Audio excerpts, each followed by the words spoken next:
Yep, another what's gonna happen in the next game video. It's been 5 years of New Horizons. What else do we have to talk about? There are a lot of mechanics that I hope return in the next Animal Crossing, and some that I'd rather be left behind. One of those, time-locked updates. I love when games get frequent updates, don't get me wrong, but New Horizons did it in a not-so-satisfying way. Instead of new content that got thrown into monthly updates, the developers held on to returning features like diving and the art exhibit, things that have been around since the beginning of the series. Well, at least the art exhibit. Diving has only been around since 2013, so at this point over 10 years. Most of these mechanics did come within the first few updates, but players still had to wait months to experience them. Which some people didn't like, especially those who like to time travel. They couldn't speed their way through the game to get all the stuff that they wanted. Not only were mechanics time-locked to updates, but holidays were as well. You had to wait to experience Bunny Day, Turkey Day, Toy Day, and all the other simplistic day holidays. Once these updates occurred for the first time, after that you were free to time travel and experience them in the future as much as you wanted. This is very different than how updates worked in past games. In fact, the only game that really got an update was New Leaf, which happened 4 years after the release of the game. Every other installment in the series came out before content updates to a game were a thing. Well, unless you count the original Japanese Animal Crossing that got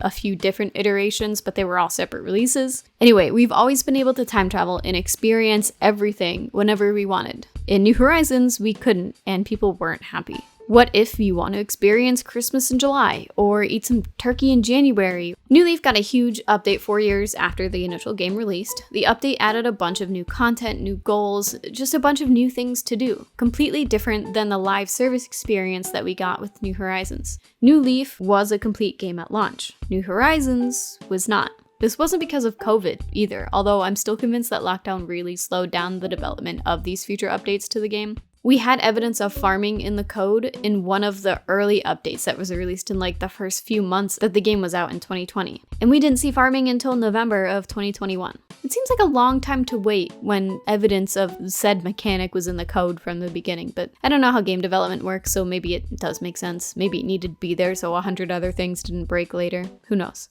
But these updates were planned ahead of time because this all happened before COVID actually happened.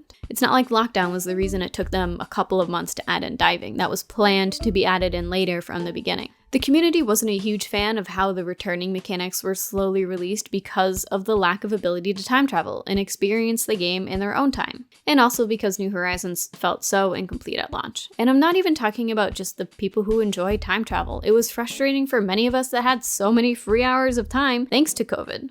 I swear COVID was the best and worst thing to happen to this game.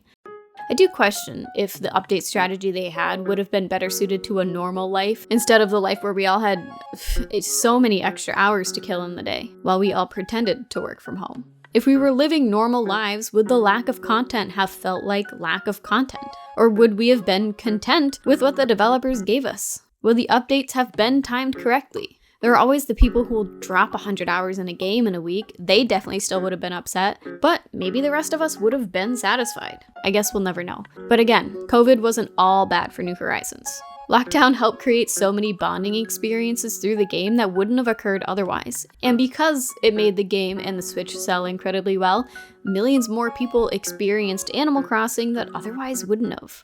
Most of the negatives about how the initial updates were handled were loudly voiced by veterans of the series, understandably since they were given less than what they were used to. But for newbies, this was a pretty good strategy. From the outside, Animal Crossing seems like a simple game. You fish, you plant flowers, talk to your animal neighbors, easy peasy. But these games are riddled with deep, complicated mechanics. You aren't just planting flowers, you're breeding them with complex genetics. You aren't just catching fish, you're waiting for the right weather and body of water to catch the fish that has a 0.05% chance of showing up at night in high rivers. And to find that specific weather that you need, you probably spend hours precisely logging what time down to the second shooting stars happen, so now you can predict the weather of your island for the next 60 years. This becomes incredibly overwhelming to new players. Instead of loading them up with all of the complicated mechanics up front, the frequent updates gave them time to get used to the mechanics one at a time. They could catch bugs, fish, talk to their neighbors, and then once they've mastered that, diving comes into play. And since most of New Horizons players are indeed new to the series. Over 40 million copies of New Horizons sold compared to the 13 million for New Leaf. You could see all the new people. This was honestly a great strategy for Nintendo. They wanted to make this game different from past ones in the series, and they definitely succeeded.